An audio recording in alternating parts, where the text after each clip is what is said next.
जय गौ माता, जय गोपाल। दोस्तों, जलान मेगा मार्ट के यूट्यूब चैनल पे आप सभी का स्वागत है। जलान मेगा मार्ट से जुड़े रहने के लिए बहुत बहुत धन्यवाद और खूब खूब साधुवाद। काफ़ी सारे हमारे ग्राहकों ने ये डिमांड की थी। एक पहले हमारा कुछ समय पहले वीडियो आया था जिसमें हमने व्यापार के मुख्य 4 पॉइंट क्या हैं, जिसको हम 4 आर के नाम से जानते हैं, उसके बारे में वीडियो बनाया था। तो काफ़ी ग्राहकों ने ये भी कहा है कि इस वीडियो को फिर से और अच्छी तरीके से बना के आपके सामने प्रस्तुत किया जाए। इससे ये भी फ़ायदा होगा कि नए ग्राहक जो अभी नए जुड़े हैं उनको भी ये वीडियो कुछ नया देखने को मिल सकता है। अगर उन्होंने पुराना वीडियो देखना चूक गए हों तो इस नए वीडियो को ज़रूर देखें। इसमें हम पूरा विस्तृत जानकारी लेकर आ रहे हैं कि आप अगर व्यापार शुरू करना चाहते हैं तो आपको मुख्य 4 पॉइंट कौन से ध्यान रखने हैं, 4 बिंदु जो व्यापार के मेन पिलर हैं, मेन फोकस हैं, ये कौन से हैं। तो इन पे चर्चा करने के लिए ही आज का वीडियो है। दोस्तों, वीडियो को पूरा समझने के लिए लास्ट तक वीडियो ज़रूर देखें। हमारे चैनल को, जलान मेगा मार्ट के यूट्यूब चैनल को लाइक और सब्सक्राइब ज़रूर करें, जिससे इस प्रकार के नए नए वीडियो आपको निरंतर समय पर उपलब्ध होते रहें। तो दोस्तों, आइए आज का वीडियो शुरू करते हैं, जिसमें हम इस बात पर चर्चा करेंगे कि व्यापार के मुख्य पिलर क्या हैं। जो बड़े बड़े विशेषज्ञ, बड़े बड़े व्यापारी, बड़े बड़े उद्योगपति जिन्होंने इस प्रिंसिपल को फॉलो किया है और खूब अच्छी सीढ़ी को लांघ कर उन्होंने सक्सेस प्राप्त की है। तो आइए दोस्तों, शुरू करते हैं व्यापार के 4 आर, 4 मुख्य पिलर जो व्यापार के हैं, उस पर आज का वीडियो हम शुरू करते हैं। तो दोस्तों, व्यापार के जो 4 आर हैं, उसमें सबसे पहला आर आता है रिलेशन का। जी हाँ, आपने सही सुना, रिलेशन। आप सामने वाले से किस प्रकार का व्यवहार निभाते हैं, ये व्यापार का एक मुख्य अंग है, ये मुख्य पॉइंट है। पहले नंबर पे इस पॉइंट को हम चयन करते हैं। इसका कारण ये है कि अगर आपका रिलेशन अच्छा नहीं होगा तो आप कितना भी अच्छा माल बनाते हो, कितनी भी अच्छी चीज़ रखते हो, व्यापारी आपके सामने आने से, आपकी दुकान में आने से हिचकिचाएगा। 99% वो नहीं आएगा। और रिलेशन खाली व्यापारी से बनाने का नहीं है, रिलेशन आपको हर तरीके से बनाने का है। व्यापारी से तो आपने रिलेशन बना लिया, लेकिन सामाजिक रिलेशन आपका अच्छा नहीं है, तो आप सोचिए कि आपके व्यापार पे क्या प्रभाव पड़ेगा। अगर समाज में ये हल्ला है कि आदमी तो अच्छा नहीं है, इसका चाल चलन अच्छा नहीं है, तो लोग कहीं ना कहीं आपसे जुड़ने से कतराते हैं। तो व्यापारी से तो रिलेशन आपको अच्छा रखना ही है। उसके अलावा आपका सामाजिक जो तौर तरीका है वो भी अच्छा होना चाहिए, साफ सुथरा होना चाहिए। उसके अलावा जो आपके सप्लायर हैं, जिनको हम महाजन कहते हैं, वो सप्लायरों से भी आपका रिलेशन काफ़ी अच्छा होना चाहिए। रिलेशन अच्छा होने से वो अच्छे मन से आपको माल देगा। अगर मिल वाले से आपका रिलेशन अच्छा है तो अच्छे मन से आपका माल छपाई करके देगा, जो आगे जाके आपके व्यापारी को भी अच्छी तरीके से बिकता है। ये एक चेन होती है, चैनल होता है, जिसको फॉलो करना बहुत ज़रूरी होता है। अगर आपका रिलेशन अच्छा नहीं है और कोई आपको कमज़ोर मन से माल दे रहा है, गलत मन से माल दे रहा है, तो वो आगे भी कहीं ना कहीं ये माल आपको तकलीफ देगा। ये बात बहुत ही सत्य है, ये एक्सपीरियंस से आपको समझ में आएगी। तो दोस्तों, ये पहला आर जो है, ये सबसे पहला आर है रिलेशन निभाने का। आप जितना अच्छा रिलेशन निभाएंगे उतनी अच्छी आपकी कनेक्टिविटी बढ़ती रहेगी। सप्लायर के एक से दूसरा, दूसरे से तीसरा सप्लायर आपसे नए नए जुड़ेंगे। इसी तरह कस्टमर भी से भी आपका रिलेशन अच्छा है तो 4 जन को तारीफ करेगा और 4 कस्टमर को आपकी दुकान पर भेजेगा या साथ में लेके आएगा, तो जिससे आपके व्यापार को बढ़ावा मिलेगा। इसी प्रकार से सामाजिक रिलेशन अच्छा है तो लो आपके व्यापार को अपने आप एक नाम मिलेगा। अपने आप लोगों के बीच में एक नाम हो जाएगा कि भैया यहाँ पे इनका व्यवहार बहुत अच्छा है, काम अच्छा है, इनका हर जन से इनका रिलेशन बहुत अच्छा है। तो दोस्तों, मुख्य पॉइंट है रिलेशन। अब आते हैं दूसरे आर पे। रिलेशन आपने अच्छी से मेंटेन कर लिया, तो रिलेशन मेंटेन करने के बाद ऐसा कौन सा पॉइंट आपको देखना है जो रिलेशन के साथ साथ आपको निभाना ही निभाना है। तो दोस्तों, रिलेशन के बाद आता है जो मुख्य आर है, वो होता है रेंज। जी हाँ, आपने सही सुना है, रिलेशन के बाद जो दूसरा आर आता है वो होता है रेंज का। आपने दुकान तो बना ली, लेकिन आपके पास माल की रेंज ही नहीं है। आपने सबसे रिलेशन बना लिया, सबको बताया कि मैंने भैया साड़ी की दुकान चालू करी है, आप आओ मेरे यहाँ से माल खरीदो। लेकिन अगला साड़ी खरीदने आया और पता चला आपके पास तो 2 ही वैरायटी है साड़ी की। 2 वैरायटी भी उसके मतलब की है तो वो ले लेगा, लेकिन आपके यहाँ आने पर उसको इतना तो कन्विंस होना चाहिए कि अगर वो साड़ी की कुछ आशा लेके आ रहा है तो कम से कम उसको साड़ी की वैरायटी तो पूरी मिल जाए। इसी प्रकार से आप जो जो भी व्यापार कर रहे हैं, जो जो कपड़ा बना रहे हैं जिस जिस प्रकार का, उसमें भरपूर वैरायटी जो आपके ग्राहकों के यहाँ चलती है वो मिल जाए। उसके साथ साथ में आपको ये भी ध्यान रखना पड़ेगा कि मार्केट में कौन सी नई रेंज आ रही है जो आपके पास नहीं है और ग्राहक उसको लाइक कर रहे हैं, तो उसको भी कोशिश करके आपको मैन्युफैक्चरिंग करके अपने से जोड़ना पड़ेगा। फिर ये भी देखना पड़ेगा कि कौन सी रेंज स्लो हो रही है। अगर स्लो हो रही है तो उस रेंज को आपको धीरे धीरे साइड रखना पड़ेगा या उसको आउट करना पड़ेगा। तो इस प्रकार से आपको रेंज मेंटेन करना बहुत जरूरी है। आप फॉर एग्जाम्पल आपने साड़ी का ही रेंज रखना चालू किया और साड़ी में आपने समझ लीजिए खाली प्रिंटेड दुकान की ही साड़ी करी, प्रिंटेड साड़ी की ही रेंज रखनी चालू करी, तो भी रेंज बहुत महत्वपूर्ण रखता है। प्रिंटेड साड़ी में अगर आप एक ही आइटम बनाओगे तो एक आइटम तो जो जो जो खरीदता है वो कुछ व्यापारी आपसे जुड़ जाएंगे, लेकिन जो ग्राहक एक आइटम आपसे खरीद रहा है उसकी और भी रिक्वायरमेंट है। और भी 10 तरह की प्रिंटेड साड़ियों में रेंज आती है, बॉर्डर वाली आती है, बिना बॉर्डर आती है, वेटलेस की आती है, शिफॉन की साड़ियाँ आती है, ब्रासो की साड़ियाँ आती हैं। तो अगर रेंज आप पूरी नहीं रखोगे तो ग्राहक का मन कमजोर होता है।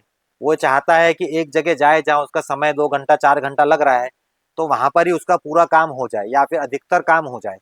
तो दोस्तों, ये बात इसको पुख्ता करता है कि रिलेशन तो आपने बना लिया, रिलेशन के बूते पर आपने कस्टमर को बुला लिया, लेकिन कस्टमर को आने के बाद अगर आप रेंज नहीं दे रहे हो तो ये बहुत गलत हो जाएगा और आपका व्यापार कहीं ना कहीं ढीला पड़ेगा। तो रिलेशन के साथ साथ में आपको दूसरा जो आर है, रेंज पे भरपूर ध्यान देना पड़ेगा। बहुत अच्छी रेंज मेंटेन करके रखनी पड़ेगी। तो ये दोनों आर बैक टू बैक चलते हैं। पहला रिलेशन मेंटेन करना है, दूसरा रेंज रखनी है। अब आपने रिलेशन मेंटेन कर लिया और रेंज भी रख ली, फिर क्या फैक्टर हो सकता है कि आपका व्यापार धीमा चल रहा है। तो तीसरा फैक्टर जो आपको देखने की जरूरत है वो होता है रेट का। जी हाँ, आपने रिलेशन जरूर मेंटेन किया, आपने रेंज भी अच्छी रख ली, लेकिन तीसरा फैक्टर है कि आपने मार्केट के मुताबिक या फिर आइटम के मुताबिक, क्वालिटी के मुताबिक रेट आप सेट नहीं कर पाए। रेट आता है तीसरा फैक्टर। तो रेट भी रीजनेबल होना बहुत जरूरी है। कोई भी व्यापारी आपसे आएगा तो एक एक दो दो रुपया, 5 रुपया, 1%, 2% में दिमाग नहीं लगाता है।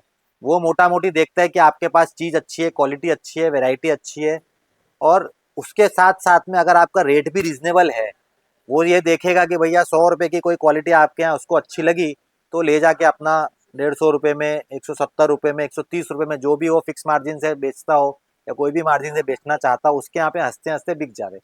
उसी चीज को अच्छा रेट बोलते हैं, उसी को सस्ता माल भी बोलते हैं। तो दोस्तों, सस्ता माल खाली 100 रुपया दिखने से नहीं होगा, 80 रुपया दिखने से नहीं होगा, 50 रुपया दिखने से नहीं होगा। वो व्यापारी के यहाँ जाके फास्ट बिकने से होगा। और फास्ट कब बिकेगा? जब उस व्यापारी से आपका रिलेशन अच्छा है, जब उसको आपने रेंज भी अच्छी दी और रेंज के साथ साथ आपने उसको रेट भी मार्केट के मुताबिक दिया। ये तीनों चीजों का जब कॉम्बिनेशन सही बैठेगा तब जाके वो प्रोडक्ट उसके यहाँ पे बहुत अच्छी से खुश होके फास्ट बिकेगा, और तब जाके आपके व्यापार में चार चांद लगेंगे और व्यापार में इजाफा होगा। तो दोस्तों, ये बहुत जरूरी पॉइंट है रेट का। और रेट खाली सेलिंग रेट पर भी आपको नहीं ध्यान देना है, आपको ध्यान देना है परचेज रेट पर भी।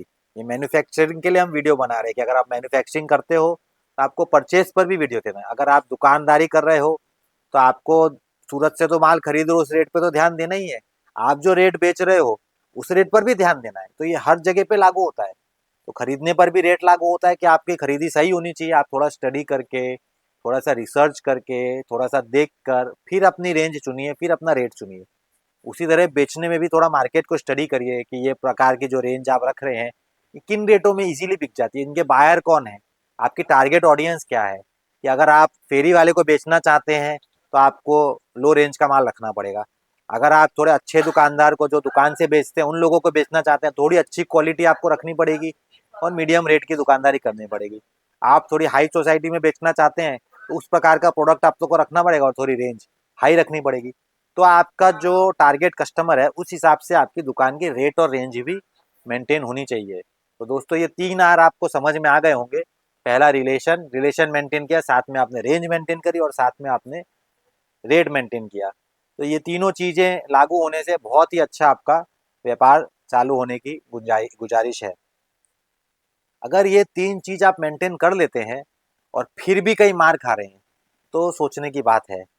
तो कहाँ सोच आप मार खा सकते हो उसके बाद? तो चौथा आर जो विशेषज्ञ बताते हैं, जो बड़े बड़े उद्योगपति बताते हैं, वो चौथा आर होता है रोटेशन का। आपका रिलेशन भी अच्छा है, आपने रेंज भी अच्छी मेंटेन करी, आपने रेट भी अच्छे रखे, लेकिन फिर भी आपका जो रोटेशन है, और रोटेशन कई प्रकार का होता है। एक तो माल का रोटेशन होता है जिससे आपकी रेंज मेंटेन होती है कि रोज रोज प्रतिदिन नया माल व्यापारी को मिले और पुराना माल दुकान से बिकता रहे, आउट होता रहे। इस ढंग से आपको रेंज का रोटेशन रखना है।